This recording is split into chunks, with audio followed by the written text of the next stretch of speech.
राधे राधे, जय श्री कृष्ण। आज हम आप सभी को नवरात्र के तीसरे दिन के बारे में बताएंगे। गुप्त नवरात्र के तीसरे दिन त्रिपुर सुंदरी माता का पूजा किया जाता है। इनको ललिता माता भी कहा जाता है। 10 महाविद्याओं में से एक है माता ललिता। इन्हें राज राजेश्वरी और त्रिपुर सुंदरी भी कहा जाता है। षोडशी माहेश्वरी शक्ति की विग्रह वाली शक्ति हैं। इनकी 4 भुजा और 3 नेत्र हैं। इनमें 16 कलाएँ पूर्ण है, इसलिए इन्हें षोडशी भी कहा जाता है। गुप्त नवरात्र की तीसरी आज महाविद्या है त्रिपुर सुंदरी, राज राजेश्वरी, बाला ललिता, मीनाक्षी, कामाक्षी, शताक्षी, कामेश्वरी, सब इनके ही नाम है। त्रिपुर सुंदरी के स्वरूप में देवी शांत मुद्रा में लेटे हुए सदाशिव के नाभि से निर्गत कमल आसन पर विराजमान है। देवी की भुजाओं में पाश, अंकुश, धनुष और 12। देवी के आसन को ब्रह्मा, शिव और भगवान विष्णु जी, यमराज जी अपने मस्तक पर धारण करते हैं। देवी 3 नेत्रों से युक्त एवं मस्तक पर अर्धचंद्र को धारण करती हैं। इनका मंत्र ओम ह्रीं श्रीं त्रिपुर सुंदराय नमः। रुद्राक्ष की माला से 10 माला आप जप सकते हैं, बाकी आप जानकार से पूछ लीजिएगा। पूजा करने से माता का क्या फल मिलता है? त्रिपुर सुंदरी माता की पूजा अर्चना, व्रत एवं साधना करने से शक्ति प्रदान होती है। जो भी मनुष्य करते हैं उनका पूजा, उनको शक्ति मिलती है। त्रिपुर सुंदरी माता की साधना से सुख, समृद्धि और धन संपदा सब कुछ प्रदान होता है। माता सब कुछ प्रदान करती हैं। अब हम आप सबों को मंदिर के बारे में बता दें। माता का मंदिर त्रिपुरा राज्य के उदयपुर की पहाड़ी पर स्थित है।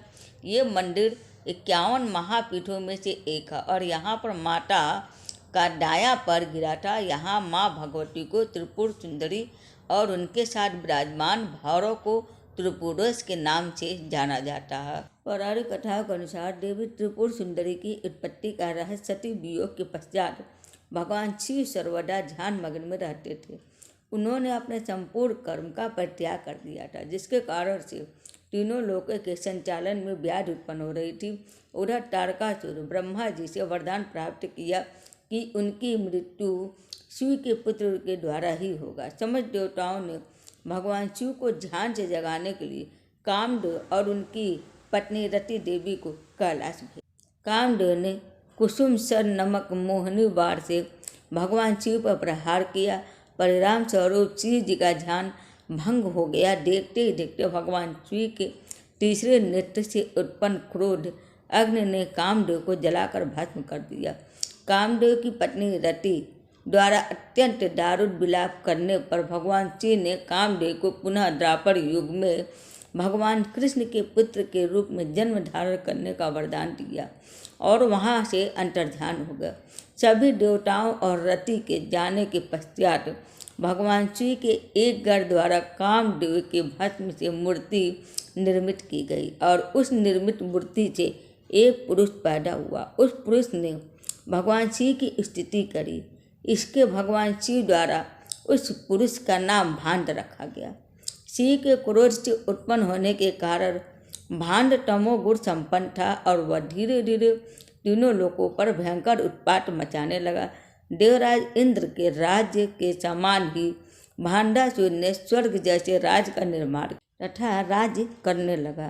तदंतर भांडासुर ने स्वर्ग लोक पर आक्रमण करके देवराज इंद्र और स्वर्ग राज्य को चारों ओर से घेर लिया। भयभीत इंद्र नारद मुनि की शरण में गए और इस समस्या के निवारण का उपाय पूछा। देवर्षि नारद ने आध्या शक्ति की यथाविधि अपने रक्त तथा मांस से आराधना करने का परामर्श दिया।